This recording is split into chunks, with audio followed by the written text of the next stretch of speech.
The Worst Shit of My Life by Wyatt. It was raining. I was crossing the street to go back to school after lunch hour with my best friend.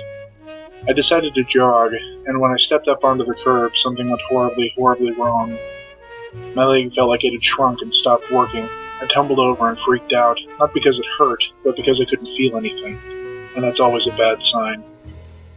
My femur had smashed through my cartilage and into my tibia, and sheared off the ledge that holds my knee. My health insurance was granted by my father's military service, so I was forced to wait a couple of weeks before I could get the leg screwed back together. They threw some codeine at me and told me to go home until the surgeon wasn't busy. For a non-fat person, breaking a bone isn't very problematic. For you non-fatties listening to this, moving is more complicated for us. Considering the fact that my knee had nothing to hold it up, I couldn't go anywhere without a lot of very awkward hobbling, which was only compounded by pain medication. So I sat. I sat and I ate, and I ate and ate and sat and did not attempt to move. A week passes and I have yet to move an inch from my perch. I'm just starting to notice that I really, really should poop. I make the struggle to get to our bathroom and something horrible occurs to me. Our bathroom was the size of a broom closet. I couldn't have my leg in front of me because the cast went up the length of my leg, so I had to stick it out into the hallway. Unfortunately, this position forced my cheeks closed. No matter what I did, no matter how I moved and strained and tried, I could not release the kraken. So my family tossed me into the back of my uncle's truck, and I'm off to destroy their wonderfully roomy bathroom. Sadly, I need my cousin's help to get in there and get over the can and pull my undies down. It would have been awkward if I wasn't so high. But the instant I sat, I felt the beast stir. He saw the grim determination in my face and quickly backed out, shutting the door. I bore down, preparing myself mentally and physically. I knew it was going to hurt. I knew it wouldn't be easy, but it had to happen, and it had to happen immediately. Doing my best impression of Vegeta from Dragon Ball Z, I began the process. The anime vein throbbed in my head. I pushed, oh Lord God, how I pushed, but it felt like nothing was happening. My sphincter was opening wider than it ever had, vibrating from the tension. Slowly, agonizingly, it began to stir. I stopped to take a breath and ask myself one last time if I could do this. I think I can. I think I can. I gripped the sink with one hand and my knee with the other, and began anew. The dung beast moved with the speed of a retarded snail that was tired from a hard workout. It began to peak, its crown starting to show like a newborn child struggling against the forces ripping it from the womb. I realized then that my sphincter was all the way open, and it wouldn't be big enough. This was a problem that I was not prepared for. I looked around for something to aid me, but no dice. My cousin's toothbrushes were out on the other end of the bathroom. No turning back now. It had to come out. My body stretched to the point that it felt like a rubber band that, if touched even slightly, would snap and fly across the room. It would be over soon, I thought. I'm almost there. I'm almost home. Except that it kept going, and going, and going. I sat and I pushed and breathed and sat and pushed for what felt like an hour, and this thing, this creature, had yet to break even once. It was a solid, continual log of anus-crushing terror. After an interminable amount of time, I began to feel very lightheaded. No, I thought, I will not die on the toilet. I will not prove everyone right. I knew in my heart the time had come to retreat if I was to live to fight another day. Though I swore I would conquer it, the beast had finished me. I somehow gathered the remainder of my sphincter's strength to pinch it off and wiped my poor, poor booty. I didn't even bother to flush. After taking 20 or so minutes to try and get my undies back on, I came to the conclusion that I needed my cousin's help for that too. He hefted me once again, and I finished pulling my briefs over my delicate parts, and that's when I heard it. My God, he said. You have to see this. And honestly, I was pretty curious. So I turned to look, and there she was. The boa constrictor, the mighty beast that nearly murdered me. It was gargantuan. The width of 3D batteries taped together. It was one solid form, coiled like some ancient evil serpent, from the bottom of the bowl to the near top, buttressing the water spigots on the inner rim of the toilet. Breathless, my cousin intoned, I would pray to this fucking turd.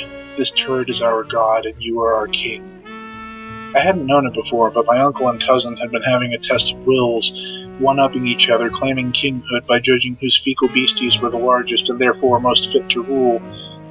I had entered that bathroom a broken man, but I had left it their eternal king. He told me, "My liege, I would be honored to carve this up with a stick and put it in the dumpster." When I finally got back to my chair and sat down, I felt like $5 million double dollars. For most people, that'd be the end of the story, but I am not as fortunate as most people. A week had passed and I hadn't gone back to their house to crap because honestly, who has the time? Finally, the day of my surgery had come and I was a bit worried. I had to poo pretty bad. What if it happened while I was getting my leg cut on? They dressed me in official hospital garb and put a gas mask on and asked that I count backwards from 5. By 2, I was out. When I began to stir out of the darkness, I was greeted with the worst pain of my life up to that point. I was being wheeled to my room and my leg felt like it was going to split apart. They had taken me off of my precious codeine and put me on fucking Demerol. For me, the difference between the two was night and day. Simple numbness and loopiness with codeine versus feeling every ounce of pain, but being too messed up to do anything about it on Demerol. Yes, I could feel my leg, but I could also feel something worse. My guts. It hurt. Oh God, it hurt. But I was so fucked up that I couldn't move without feeling like I was going to do a nosedive into the floor, and when I spoke, I felt like I was going to throw up. I tried to sleep or watch TV, anything to distract myself. After 12 hours of hell, I gave up. There was no way that I could take it anymore, and sadly there was no way that I was going to make it to the bathroom by myself. I did the only thing that I could do, push the button for the damn nurse, and of course, my worst nightmare. She was gorgeous. I refused a bedpan for a portable toilet because I knew what was coming. When it arrived, I sat up with moderate success. I then tried to swing my good leg over and get onto the toilet, but that didn't work out so well. This poor angel had to drag my fat, hairy, stanky, exposed ass onto the toilet. When I'm finally seated, I ask if she pulled the curtain and leave. She does, but she forgets one minor detail. She didn't shut the door. I heard people walking by my room minding their own business, secure in the notion that they wouldn't hear or smell anything untoward. The poor bastards. I could hold it no longer, and just let it explode. Unlike last time, I simply allowed my sphincter to open, and as the dookie left the colon and hit the open air, it expanded like a self-inflating lifeboat, filling my cheeks as it poured into the bucket. This time, it was not solid. It was like a fire hose spraying a never-ending stream of wet sponges. It went, and it went, and it went, like blood spraying from a decapitated Japanese cartoon, like an overdue zit on the nose of an angry god. After what felt like half an hour, I was done. I had finally slain the beast that ravaged my innards, cutting off its damned head. I was empty. Now, all that was left was to wipe my ass. Every time I tried, I almost fell off the toilet. Carefully, I weighed the options in my mind.